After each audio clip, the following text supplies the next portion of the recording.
Lizzie Borden took an axe and gave her mother 40 whacks, and when she saw what she had done, she gave her father 41.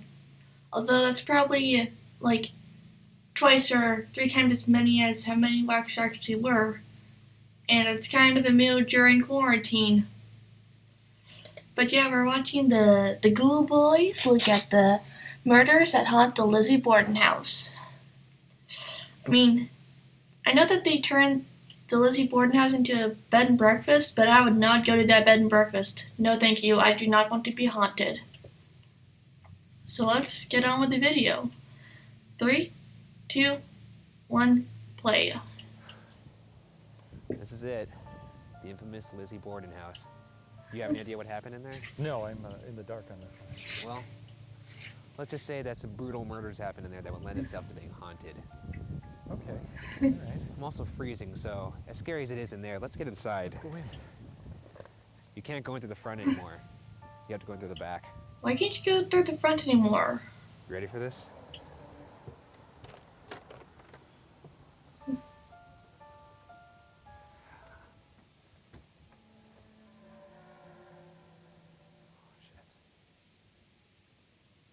They couldn't go in through the daytime? So apparently this room is haunted by children. Go get a toy. How about like a baby? Yeah, baby's good. Oh, a little baby in a ball. Give that baby a basketball. Make the baby hold the basketball.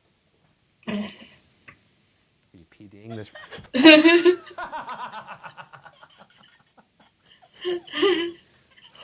Holy shit. This week on Buzzfeed Unsolved, we investigate the Lizzie Borden house as part of our ongoing investigation into the question, are ghosts real? A house that had such a tragic murder inside of it, or should I say murders, should be haunted. Yeah, but why is it only them? Why is someone who choked on a peanut doesn't get a ghost?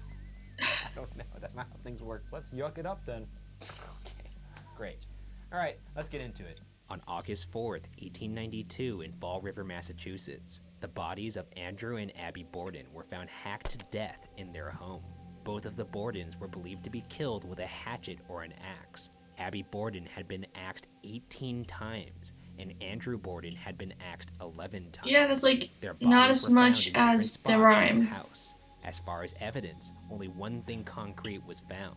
A handleless hatchet in the basement that was clean. That's only like 30 whacks total. Who lived in the house at the time? There was 32-year-old Lizzie Borden, her 41-year-old sister Emma Borden, her father It's Andrew 21 Borden, whacks her total. stepmother Abby Borden, her uncle John 29 Morris, who was visiting from out of whacks. town, and the Whacks. family maid Bridget Sullivan, who the family called Maggie. Mm, It's worth that's one way to mentioning get a that Emma nickname. Borden was out of town at the time of the murders. So the woman who was murdered, she was the stepmother to the two daughters that lived with him. You know, people don't like their stepmothers.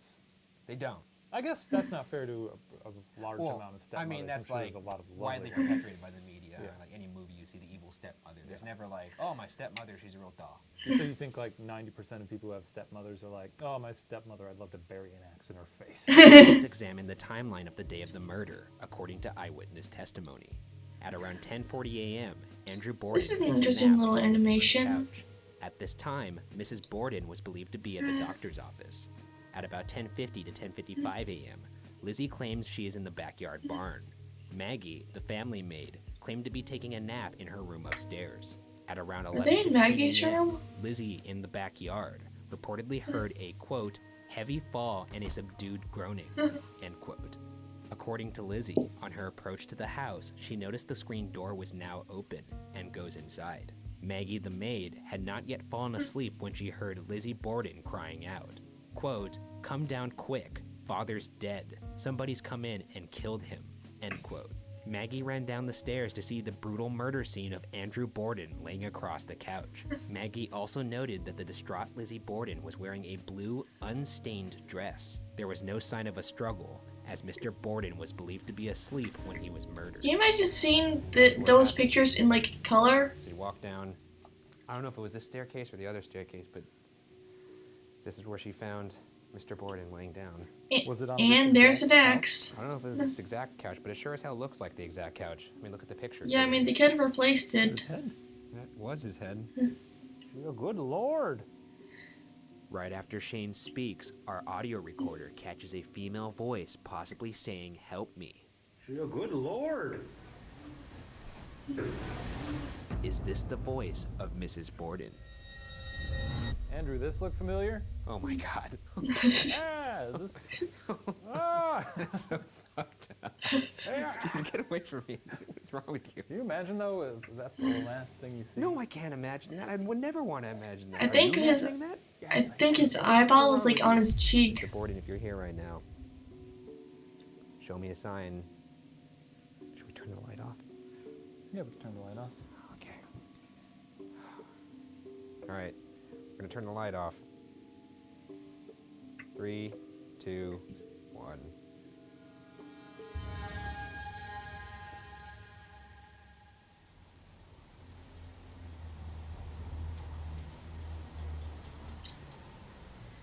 I think, I'm gonna be honest with you, I think some of the talking and noises are probably just the house making noises. This room or that room? I think it wasn't here. Like there could be a rat or something in there just walking around. Interesting. Shortly after, Lizzie asked Maggie to go find the doctor across the street. At this time, the whereabouts of Mrs. Borden were unknown. Maggie returned to the house with a neighbor and claimed that Lizzie said this about Abby Borden. Quote, "Oh, Maggie, I am almost sure I heard her come in. Go upstairs and see if she is there." End quote. Maggie and the neighbor walked upstairs to discover to their horror the body of Abby Borden laying face down on the floor of the guest bedroom. It was thought that Mrs. Borden may have been present for the murder of Mr. Borden and fled to the guest bedroom where she was also murdered. That's strange because Why?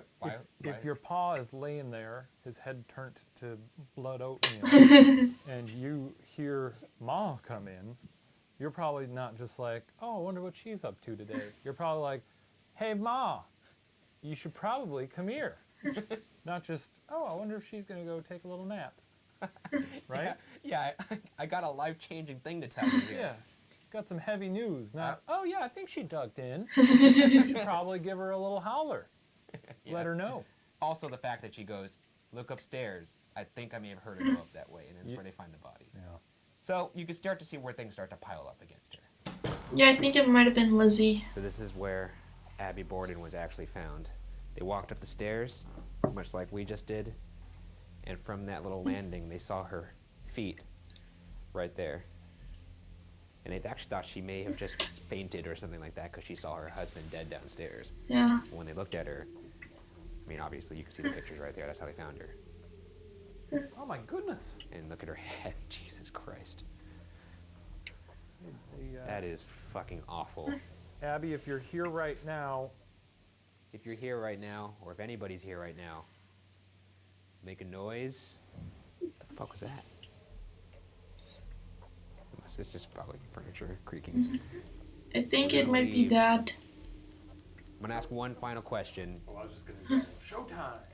You know that bump kind of sounded Okay, like I'll a ask the fart. question, you could yell showtime. How about that? Okay. Who killed you? Showtime! Both of the Bordens were struck in the head Holy multiple times, fuck. suggesting a crime of passion. And with that, let's get into the suspects, starting with the top suspect, Lizzie Borden. To this day, many believe that Lizzie is guilty. Let's examine why, starting with her potential motive.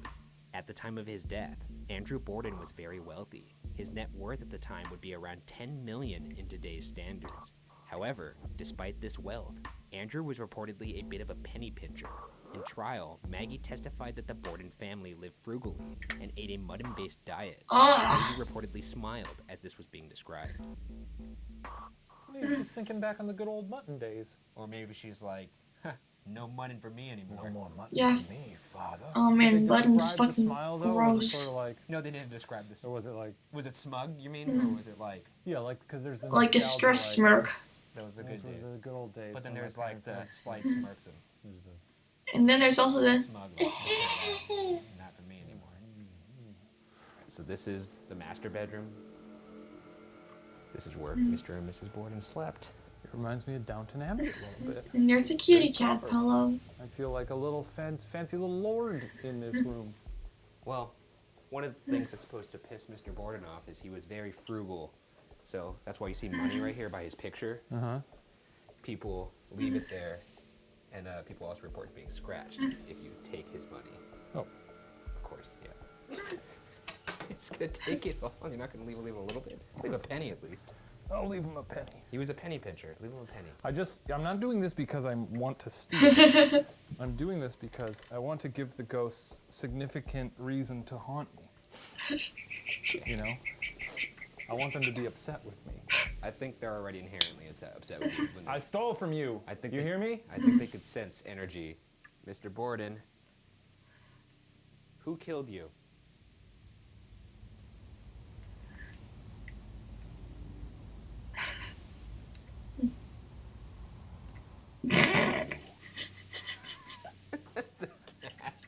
5 years before the murders, Lizzie had a falling out with her stepmother, Abby, that resulted in Lizzie going from calling Abby mother to Mrs. Borden. Ooh, The dispute burn. was over Mr. Borden buying a house for Abby's half-sister, rather than Lizzie and her sister Emma. And sure Yeah, enough, I kind of want my own house Lizzie, away from my 42-year-old folks, to Lizzie be and her honest. 41-year-old sister Emma inherited the estate and later bought a house on a hill in a wealthy neighborhood in Fall River. Cool. So Yeah. Very cool. they didn't waste time going to work with that money. What would you? I think I'd give it a little bit of a grace period. If people were already Would like, you want to "Oh, live who where you your murdered?" folks were Yeah, murdered in your house? You're telling Fine, me I right guess now- I'll spend their money. If your parents got killed. Yeah, I hope not, because Mark and Sherry Madej are saints. Okay, great. But you're saying your first move is let's head on over to Chase Bank and make a deposit or make a withdrawal.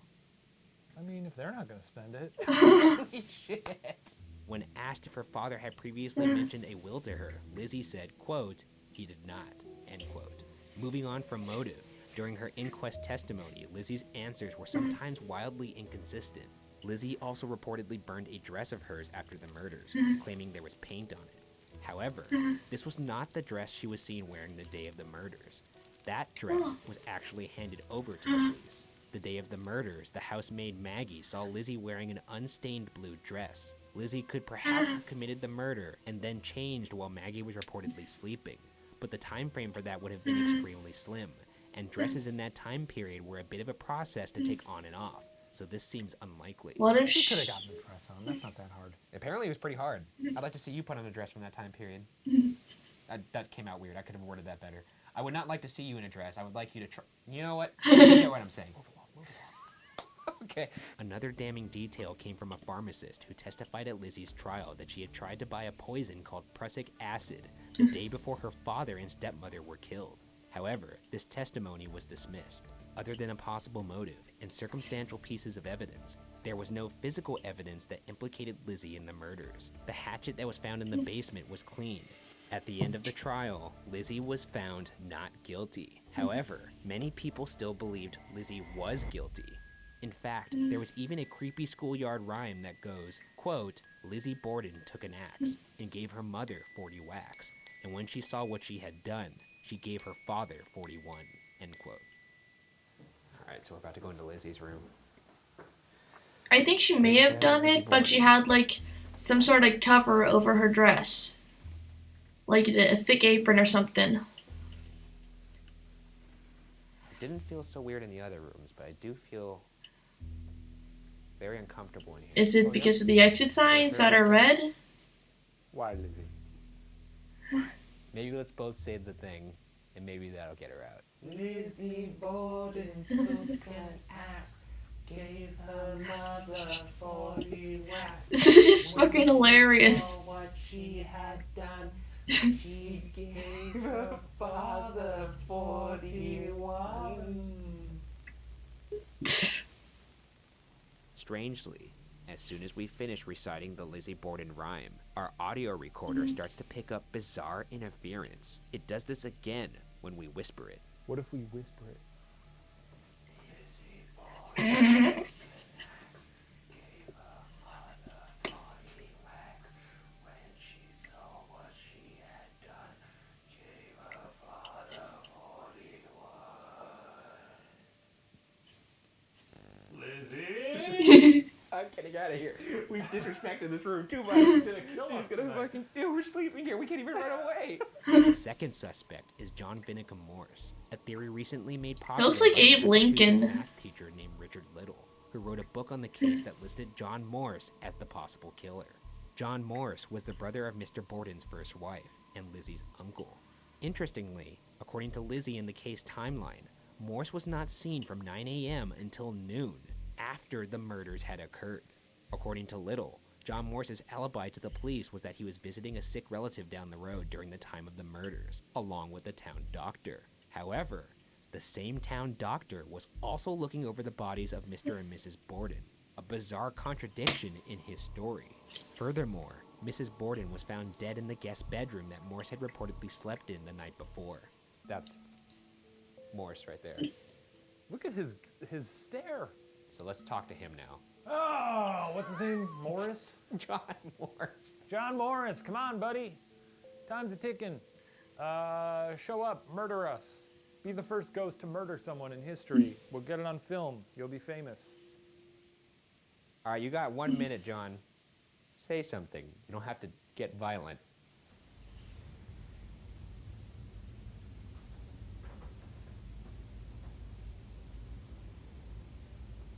Ten, 9, 8. I'm counting in my head. Oh, okay. I was giving him the chance to talk. Now I gotta start it over. Also, according to Lizzie's inquest testimony, Morse may have known about her father's will. Here's a transcript of that interaction. Question: did you know of your father making a will? Answer: no, sir, except I heard somebody say once that there was one several years ago. That is all I ever heard. Question: who did you hear say so? Answer: I think it was Mr. Morse. Question: what Morse? Answer: Uncle John B. Morse. Little also cites a failing livestock business between Morse and Mr. Borden as a possible motive. Little additionally believes that Morse may have used a meat cleaver to kill the Bordens, as John Morse was also a butcher for his profession. So, there are some things. He had a failing business with... I'm pretty sure it was an He axe. knew about a will. They don't really know where he was. Because I don't think you can get that kind of skull damage with a Those are 4 pieces of cleaver. circumstantial evidence that make him just as much of a suspect in my mind. Yeah. I mean, the axe should have been ditched Maybe somewhere. not toe in toe. Neck and neck. Probably a better way Pinky to to say pinky, that, thumb to given the thumb. context of the story. Neck and neck. Yeah. Both of them seem dubious as hell. That's all I'm saying. Okay, I could go with that. The third suspect is the family maid, Maggie. Maggie had gone upstairs to sleep in her bedroom a floor above the guest room where Mrs. Borden was murdered. Maggie, in her own testimony, claims she may not have been fully asleep at the time of the murders. Yet somehow, she did not hear the brutal murder only 1 floor below. In fact, the room that we're talking in is the room that actually belonged to Maggie. What are you doing? I'm trying to put myself in her shoes. I Yeah. feel like I would hear it downstairs. You want me to go down there and make a thud noise? Yeah, let's see this. Do it.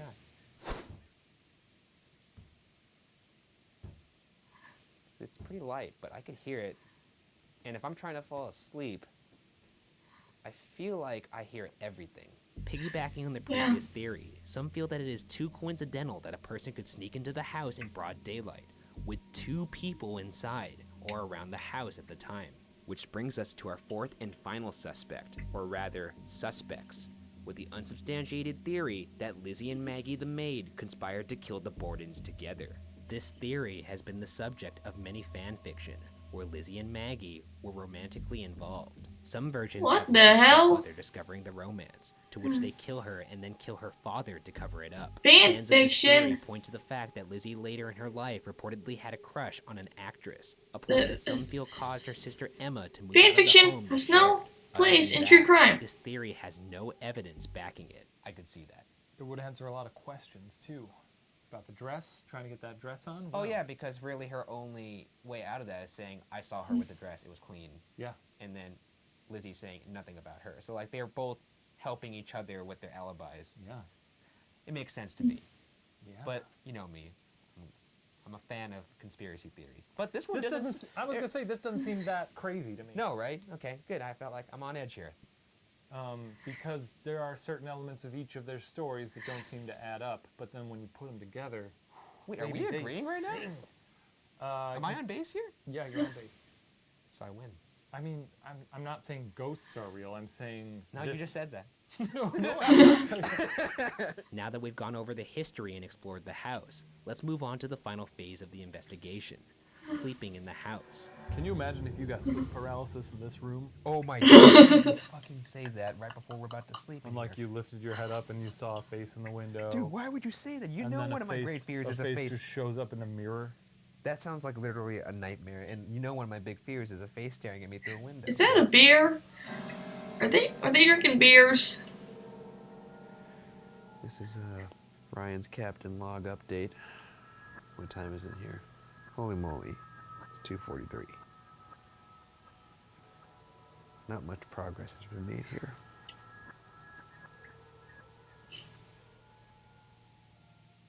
Well, as you can see, now morning. We made it. I don't think this place is haunted. More than a century later, we are still trying to crack the Borden cold case. Last look at the Borden house. Perhaps one day we will know who committed Okay, it the really murder. bothers me that there's in the window This in that case one will area. never be a victim to time, and will always remain unsolved.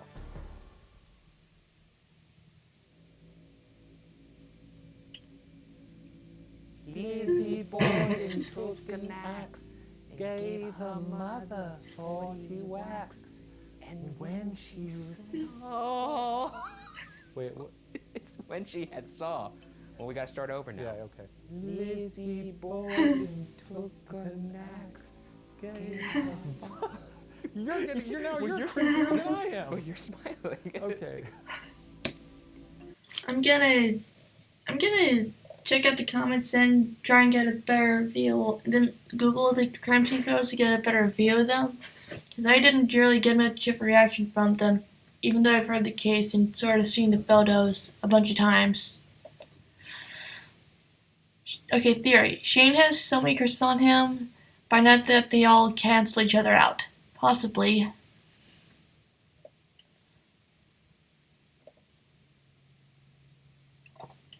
Okay, people keep forgetting about the cameraman, and yeah, the cameraman was there too. Shane, was it you? Points at Cat. Ryan laughs. They leave the room. Cat, that was close. Yeah, everyone talking about the actual murder. Me. Why the fuck is the maid named Maggie? It sounds nothing like Bridget. Okay, so I'm gonna look to see if I can find the crime scene photos. I won't put them in the video.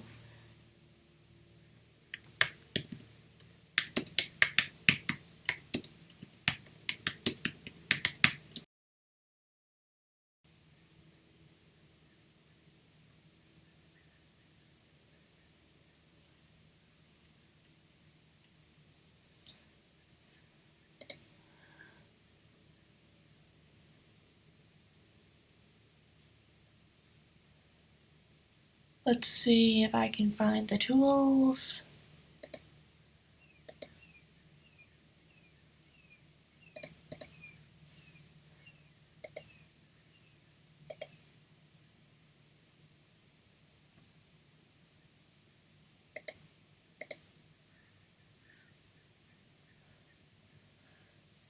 Now I'm just gonna get this back to normal.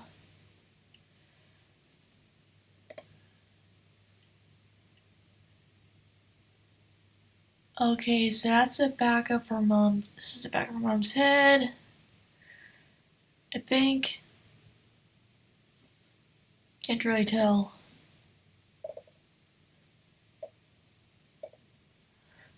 I mean, like, the only clear photo was the skulls.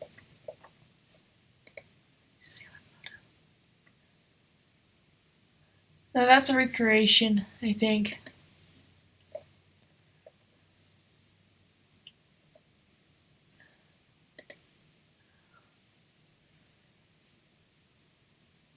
Yeah, most of the color photos are from true crime documentaries. The only clear photos we got are of the skulls, looks like. But yeah, I kind of wish we had like some more clear photos of the original crime scene, but that's not going to be possible at all. unless someone can like do a very accurate recreation of the pictures in Photoshop. See you guys in the next one.